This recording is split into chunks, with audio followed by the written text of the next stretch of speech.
Avez-vous ressenti ce moment où la guérison semble hors de portée, où personne ne peut comprendre la profondeur de votre douleur? Mais voici, Dieu t'a fait une promesse puissante. Dans Exode chapitre 15, verset 26, il déclare « Je suis l'Éternel, celui qui te guérit ». Cette parole traverse les diagnostics et les découragements. Si tu regardes aujourd'hui, c'est que Dieu te cherche justement dans ton épreuve. Il te propose de t'approcher, de rencontrer une espérance réelle en Jésus-Christ. Es-tu prêt à oser croire, même si ton cœur est fatigué de crier? Le Seigneur écoute chaque larme cachée et désire que tu découvres sa guérison. Maintenant, laisse-toi rejoindre là où tout semblait figé et sois attentif, car votre percée peut commencer aujourd'hui.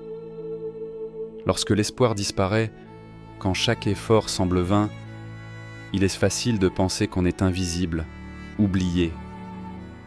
Imagine ce silence après l'annonce d'un médecin, nous ne pouvons plus rien faire.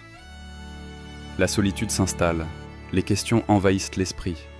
Pourtant, la Bible est remplie de récits où Jésus s'arrête pour des personnes délaissées. Bartimée, sur le bord de la route, a crié malgré la foule. Jésus l'a appelé. Aujourd'hui, la même question te rejoint. Que veux-tu que je fasse pour toi? Mais voici, l'histoire ne s'arrête pas là. Dans l'Évangile selon Luc, chapitre 8, une femme malade depuis 12 ans a tout risqué pour toucher Jésus. Aucun médecin ne lui avait rendu l'espoir. Pourtant, en frôlant son manteau avec foi, elle a reçu une guérison instantanée. Jésus lui dit « Ma fille, ta foi t'a sauvée ». La parole de Dieu déclare aussi dans Psaume 107, verset 20, « Il envoya sa parole et les guérit ». Ces témoignages sont bien plus que de simples histoires. C'est une invitation à croire que le Dieu d'hier agit aujourd'hui, que rien n'est trop difficile pour lui. Voyons comment cela change tout. Mais comment faire un pas concret vers la guérison quand on est submergé? Commence simplement. Pose une main sur ton cœur et, si tu ressens cette douleur, pose l'autre à l'endroit malade.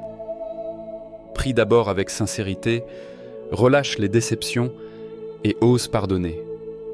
Proclame à voix haute « Jésus peut me guérir ».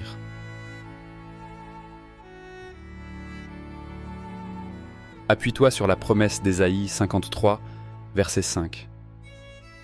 C'est par ces meurtrissures que nous sommes guéris. Corse. Un pas de foi, même simple, ouvre la porte à la grâce. Maintenant, laisse cette foi grandir dans ton cœur. Inspire profondément. Tu viens d'ouvrir la porte à l'Éternel qui guérit. Même si les résultats ne sont pas instantanés, un point de bascule commence quand tu choisis de faire confiance à Jésus. Reprends chaque jour Exode 15, 26. Il est mon guérisseur. Si tu as prié sincèrement, écris « J'y crois » en commentaire. Partage ton sujet de prière pour que notre famille chrétienne t'entoure. Ton avenir reste ouvert. Dieu va écrire de nouveaux chapitres par sa guérison. Ta saison de percée commence aujourd'hui. Père, merci pour ton amour qui me rejoint aujourd'hui. Jésus, tu as porté la souffrance à la croix. Je reçois ton œuvre parfaite pour moi. Je déclare que par tes meurtrissures, la guérison coule dans mon corps et dans mon âme. Saint-Esprit, viens remplir mon être, chasse les peurs, apporte ta paix. Je choisis de pardonner à ceux qui m'ont blessé et j'abandonne toute déception entre tes mains. Aujourd'hui, je m'engage à te faire confiance, pas à pas. Je veux être un témoignage de ta grâce et de ta puissance. Si tu as fait cette prière, écris « J'y crois » en commentaire. Partage ton sujet de prière avec la famille chrétienne. Abonne-toi à Oasis de Grâce et partage ce message pour porter l'espérance autour de toi. Ton moment de percée commence maintenant.